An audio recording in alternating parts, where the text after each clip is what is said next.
is sigma divided by epsilon naught.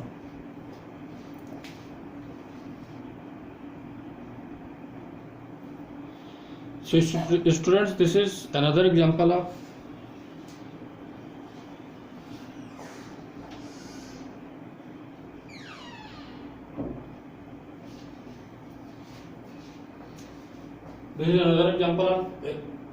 application of the Gauss theorem, or another application of the Gauss theorem. In this application, we are going to find what is the value of electric field due to uniformly charged insulating sphere. So let me clear, this sphere is not hollow sphere. This is insulating sphere and a solid sphere. Certain amount of charge given to the sphere, suppose Q, the radius of the sphere capital R. So in the case of insulating sphere, the charge spreads uniformly over its volume. And what can be the volume charge density of the sphere? So amount of charge per unit volume of the sphere, and that is rho is equal to Q divided by volume of the sphere, that is 4 by 3 pi r cube. Or the value of the total charge present on the insulating sphere, that can be written Q is equal to rho multiplied by 4 by 3 pi r cube.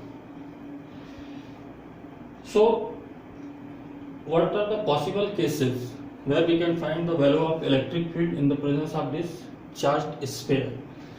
In case 1, what can be the value of electric field outside the sphere?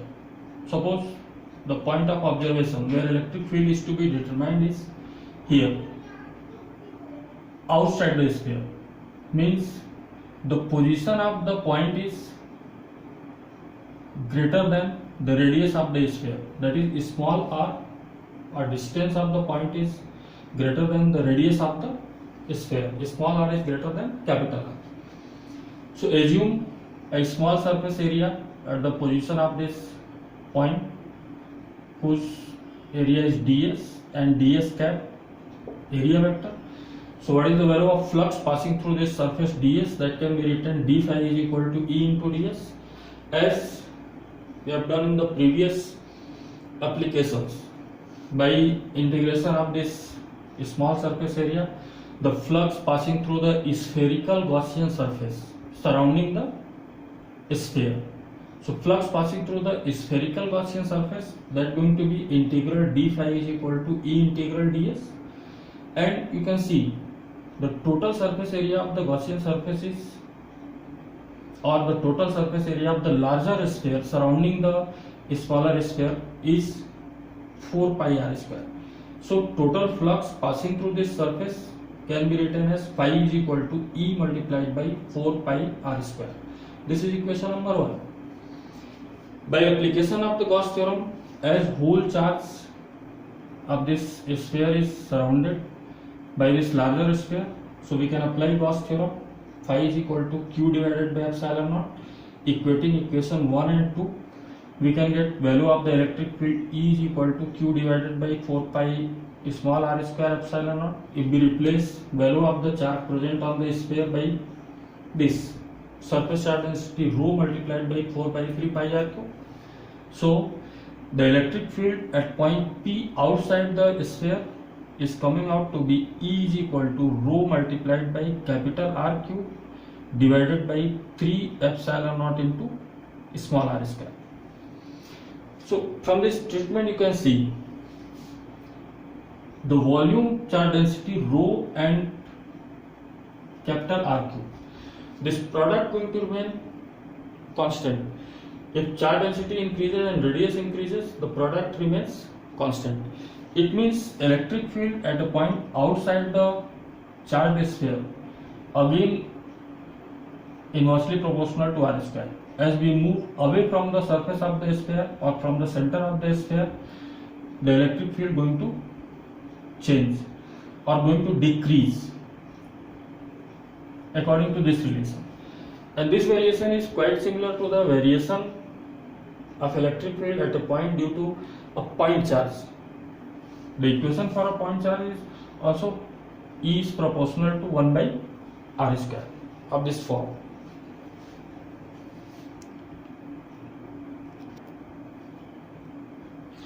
So students, in case 2, suppose we have to find what is the value of electric field on the surface of the sphere. Means if this point of observation P is moved to the surface of the sphere. In that condition, value of small r, that is distance of the point from the center of the sphere and radius of the sphere, they are equal. And by the previous relation, electric field at a point outside the sphere, rho capital R cube divided by 3 epsilon naught small r square.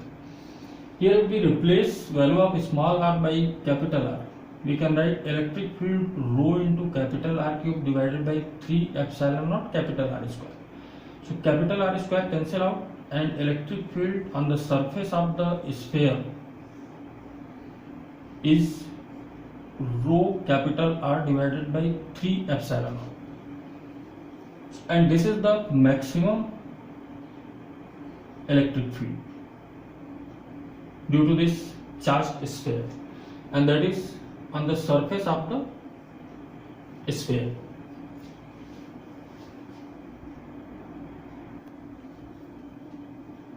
So students, this is case 3.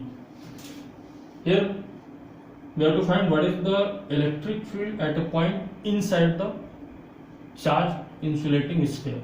Suppose point of observation P is moved inside the surface, means this is the point of observation. Now you can see as we move inside the sphere, suppose radius of the point or the position of the point is r dash with respect to center of the sphere. As we move inside the sphere, the amount of effective charge responsible for the value of electric field or responsible for the flux associated with the Gaussian surface. As surface area of the Gaussian surface is decreasing, the amount of effective charge decreases. The size of the sphere decreasing, so amount of effective charge will also decrease. Suppose in that condition, when we move inside the sphere, the effective charge is given as Q dash. So how we can calculate value of Q dash? The volume charge density of the whole sphere is rho, and that is equal to Q divided by 4 by 3 pi r cube. So volume charge density of the sphere is remaining unchanged. So what can be the effective charge? Q dash is equal to volume charge density multiplied by volume of the smaller sphere, and volume of the smaller sphere is 4 by 3 pi r dash cube. So by previous treatment we have seen electric field at point P inside the sphere, that can be written E multiplied by 4 pi r dash square. After integration, the flux passing through the smaller Gaussian surface, it coming out to be E multiplied by 4 pi r dash square. By application of Gauss theorem, as whole charge Q dash is inside the Gaussian surface, it comes out to be Q dash divided by epsilon naught. So what can be the value of electric field? Rho multiplied by 4 by 3 pi r dash cube, that is amount of charge, divided by 3 into 4 pi r dash square epsilon naught. R dash square cancels out, so equation remains E is equal to rho r dash divided by 3 epsilon naught. Here you can see r dash is distance of the point where electric field is to be determined with respect to center of the sphere. So as we move towards the surface of the sphere, the electric field increases linearly and it becomes maximum on the surface, as we have seen in the previous case. As we move outside the sphere, electric field again starts decreasing by the relation E is proportional to 1 by r square. So here in this application we can see as we move from the center of the sphere, the electric field increases linearly up to the surface of the sphere. It becomes maximum at the surface and starts decreasing as we move out of the sphere.